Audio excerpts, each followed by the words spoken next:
چھٹے آسمان پر پہنچے، حضرت موسیٰ علیہ السلام ملے، ان کو سلام کیا تو وہ رونے لگے، کہنے لگے یہ جوان میرے بعد آیا، کیا مرتبہ پایا، اس کی امت سب سے زیادہ جنت میں جائے گی، اس کے پیروکار سب سے زیادہ ہوں گے، اللہ نے اس کو کیا شان عطا کی۔ یہ رونا حسد کی وجہ سے نہ تھا، اس وجہ سے تھا کہ بڑی محنت کی حضرت موسیٰ علیہ السلام، بہت محنت کی، لیکن آپ کی قوم بڑی نکمی، بڑی نالائق قوم، ایسے ایسے تانے دیے، نبی کو بہت ستایا، لیکن یہ میرے آقا علیہ السلام، دیکھو دونوں میں فرق بتاؤں، دونوں کی قوم میں فرق۔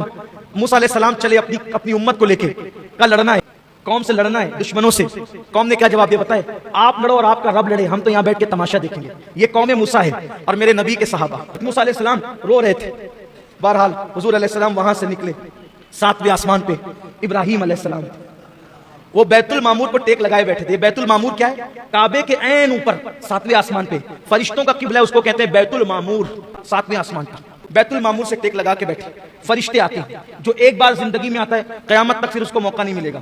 ابراہیم علیہ السلام بہت خوبصورت ہے، آقا نے ان کا حسن بتایا، بہت خوبصورت ہے، خاص بات فرمایا کہ عبد المطلب کا چہرہ ان کے چہرے کے مشابہ، یعنی حضور کے دادا حضرت عبد المطلب ابراہیم خلیل اللہ علیہ السلام کے مشابہ۔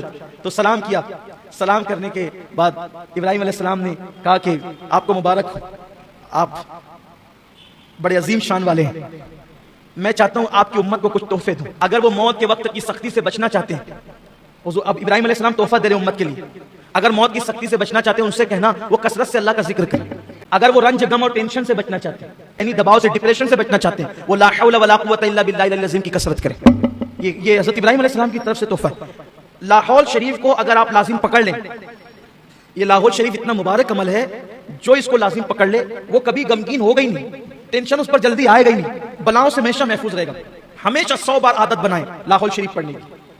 پھر حضور علیہ السلام فرماتے ہیں آگے بڑھے تو ہم سدرہ پہ پہنچے، سدرۃ المنتہا پر پہنچے، وہاں پہنچے تو حضور فرماتے ہیں سدرہ پر 2 کرسیاں ہیں۔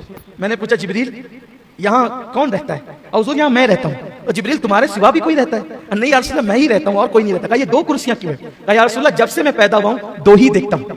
میں نے میرے اللہ سے پوچھا تھا اللہ رہتا میں اکیلا ہوں، یہ 2 کرسیاں کیوں ہیں؟ تو میرے اللہ نے مجھ سے فرمایا جبریل معراج پہ محبوب کو بلائیں گے، میرے گھر یعنی سدرہ بھی لائیں گے اور پھر میرے محبوب کو یہاں بٹھائیں گے، حبیب تیرے بھی مہمان ہوں گے، یا رسول اللہ کرسی آپ کے لیے۔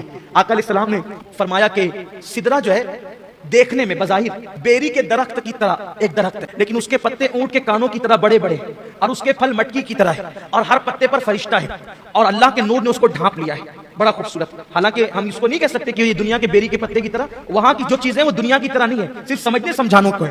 پھر آقا علیہ السلام سدرہ سے جب آگے بڑھنے لگے، بلکہ یہ بھی حدیث میں ہے سرکار نے جبریل سے کہا جبریل یہیں رک جانا ہے یا اور آگے کی طرف کوئی سفر ہے؟ حضور سفر تو آگے بھی ہے۔